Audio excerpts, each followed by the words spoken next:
পৃথিবীর সব ডাক্তাররা বাঙালি রোগীদেরকে নিয়ে বড়ই একটা বিব্রত অবস্থায় থাকেন। তো ইংল্যান্ডে একদিন আমার এক ডাক্তারের সঙ্গে আমি তখন গিয়েছিলাম একটা ইন্টারন্যাশনাল কনফারেন্সে, স্পষ্ট মনে আছে, শ্রীলঙ্কাতে। তো ওখানে যারা ইংল্যান্ড থেকে এক বোন, উনি এই যে রিহ্যাব সেন্টারের সঙ্গে জড়িত, এবং উনিও লাইফস্টাইল নিয়ে কিছুটা কাজ করেন এবং ওনারও অনেক আত্মীয় স্বজন আছে। তো উনি বলতেছিলেন, ইন্ডিয়াতে বলেন, পৃথিবীর যে কোনো দেশে বলেন, ইংল্যান্ডের যে সিস্টেম সেটা হচ্ছে একটা লোক হাসপাতালে গেলে কী কারণে তার প্রবলেম সেটা আগে আইডেন্টিফাই করতে হবে, তারপর ডিজিজ স্পেসিফিক তাকে ওষুধ দিতে হবে। কিন্তু বাংলাদেশে তা না, আগে ব্যথা কমা, আমার রুগীর ব্যথা আগে কমা, মানে তার জ্বর আগে কমাইতে হবে, তার কষ্ট আগে দূর করতে হবে, মানে আগে তার সিমটমগুলো রিলিভ করতে হবে। যে জ্বরের কারণ দেখার দরকার নেই, আগে তার জ্বর কমাও। এবং অ্যাপেন্ডিসাইটিস এমন একটা রোগ যে যদি আপনি এটাকে ক্লাসিক্যাল সিমটম যেটা পাওয়া যায়, যদি আপনি ইনজেকশন ওষুধ দিয়ে তার জ্বর কমায় ফেলেন, ব্যথা কমায় ফেলেন, তো রোগটা নির্ণয় করতেও কষ্ট হয়। তো বেশিরভাগ ক্ষেত্রে আমাদের এখানে যারা আছে এরা, মানে যদি ধরেন আপনার কাছে আসলো ব্যথার, আপনি স্ট্রং ওষুধ দিলেন না, ব্যথা কমলো না, তো বলে ডাক্তার ভালো না, আর একজনের কাছে যাবে।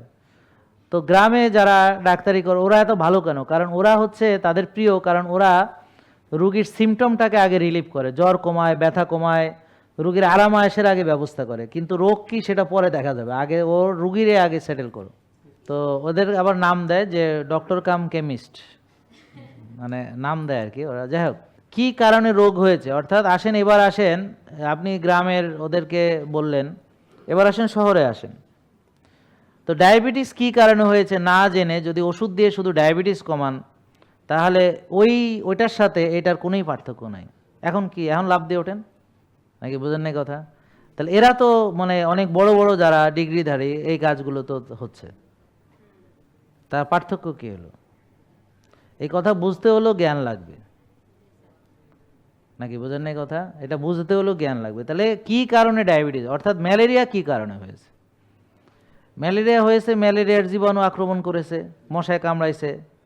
এখন আমি যদি ম্যালেরিয়ার চিকিৎসা না করে আমি যদি ওষুধ দিয়ে জ্বর কমাই, প্যারাসিটামল 2 করে 3 বেলা, আর ভল্টারিন সাপোজিটরি দিলাম, বা রিউমাটেড সাপোজিটরি দিলাম, রিউমাটিড সাপোজিটরি দিয়াটিয়া তার জ্বর কমায় ফেললাম, কিন্তু ম্যালেরিয়ার চিকিৎসা করলাম না, তাহলে এটাকে আপনারা কি মনে করেন? এটা কি ভালো চিকিৎসা হচ্ছে? বলেন। ইয়েস। কি ধ্বংস হচ্ছে না? Very good. কি ধ্বংস হচ্ছে না? জীবাণু ধ্বংস হচ্ছে না। বলেন, কি ধ্বংস হচ্ছে না? বা যদি বলেন যে মূল কারণ দূর হচ্ছে না, বলেন মূল কারণ রয়েই গেছে, বলেন মূল কারণ। ওষুধ দিয়ে জ্বর কমাইছি, আসল কারণ খুঁজি নাই। তার মানে ম্যালেরিয়ার জায়গাতেই আছে, জীবাণুরা রয়ে গেছে, কিন্তু আমি সিমটম রিলিভ করেছি, জ্বর কমিয়েছি। এটা বুঝতে পারছেন সবাই? তাহলে এটা কি ভালো চিকিৎসা? ওকে, গুড। এটা ভালো চিকিৎসা না। এখন দেখেন, এখন আমার এক দোস্ত আজকে বললো, দোস্ত তুই ডাক্তারদের নিয়ে কথা না বললে হয় না। আমি বললাম, দোস্ত দেখ, আমি কোনো ডাক্তারের নাম ধরে কথা বলি না। এখন তো আলোচনায় আসতেই হবে, এখন আমি এটা না বলে পারবো কেমনে? আমি বলতেছি সারা পৃথিবীতে এই সিস্টেমটা চলতেছে, এখন আমাকে সিস্টেম এক্সপ্লেন করতে হলে এখন তো আমাকে এই কথা বলতেই হবে। আমি না বলে কিভাবে পারবো? যে এখন যে কথাটা বলবো সেটা কি, যে এই যে ডায়াবেটিসের যারা চিকিৎসা করতেছে, এখন তো আসবে সেটা, সেখানে কি তারা রোগ নির্ণয় করছে? হ্যাঁ, নির্ণয় করছে ডায়াবেটিস, রোগ নির্ণয় করছে ডায়াবেটিস, কিন্তু কি কারণে ডায়াবেটিস হয়েছে সেটা কি খুঁজতেছে? এখন এখানে না বলে করবোটাকে, এখন তো আমি পারতেছি না। কিন্তু তারা আমাকে নাম নিয়ে আমার নামকে বিকৃত করছে।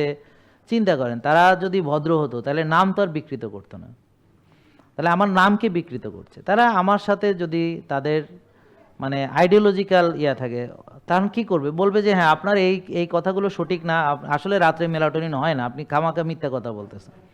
অথবা তারা বলবে যে না, ডায়াবেটিস টাইপ 2 রুট কজ, আপনি যে বলছেন সেলুলার ওভারলোড, ইনসুলিন রেজিস্ট্যান্স, না এটা মিথ্যা কথা। হ্যাঁ, তাই না? ব্যাপারটা বুঝতে পারছেন? যৌক্তিক কথা বুঝতে পারছেন? তাহলে তর্ক কি নিয়ে হবে? আমার নাম বিকৃত হবে না? আমার নামে কুৎসা রটানো হবে না? কি হবে? যে হ্যাঁ আপনার এই যে নলেজটা আপনি শেয়ার করছেন this is not true. And আমি তো বলতেছি, কোনো ডাক্তারের নাম নিচ্ছি আমি বলতেছি যে ওই root cause of type 2 diabetes কি, সেটার কোনো চিকিৎসা ওষুধ দিয়ে হবে না। বলেন ওষুধ দিয়ে জীবাণু মারা যায়, কিন্তু জীবন আচরণ ঠিক না করে টাইপ 2 ডায়াবেটিস ভালো করা সম্ভব নয়। কি বুঝেন না কথা? তাহলে ম্যালেরিয়া ওষুধ দিয়ে জীবাণু মারা যায়, কিন্তু ডায়াবেটিসের মূল কারণ, বলেন ডায়াবেটিসের মূল কারণ সেলুলার ওভারলোড, কোষে জায়গা নাই, বেশি বেশি খাওয়া, বারবার খাওয়া, খবিশ খাবার খাওয়া, প্রসেসড আল্ট্রা প্রসেসড ফুড খাওয়া, ব্যায়াম না করা, শক্তির চর্চা না করা, টেনশন করা, রাত জাগা, ডিসিপ্লিন না মানা, দেরি করে ঘুমানো, ভোরে না ওঠা, নিজের যত্ন না নেওয়া, রোদ্রে না যাওয়া, ঘাসে না হাঁটা ইত্যাদি। তা এটা ওষুধ দিয়ে কীভাবে ভালো হবে? কি বোঝেন নাই? এটা ওষুধ দিয়ে কীভাবে ভালো হবে?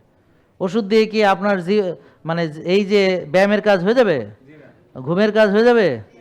নষ্ট খাইছেন, হ্যাঁ, এটা কি শেষ হয়ে যাবে? তারপর আপনার মনে করেন যে ওজন বাড়তেছে, হ্যাঁ, তারপরে আপনি অলস হয়ে যাচ্ছেন, তাহলে এই যে আপনি ডিসিপ্লিন, কি ওষুধ দিয়ে ডিসিপ্লিনের কাজ হয়ে যাবে? ওষুধ দিয়ে রোদের কাজ হয়ে যাবে? হ্যাঁ, আরেক দল লোক এরা সাপ্লিমেন্ট বেচার জন্য অস্থির হয়ে পড়ছে।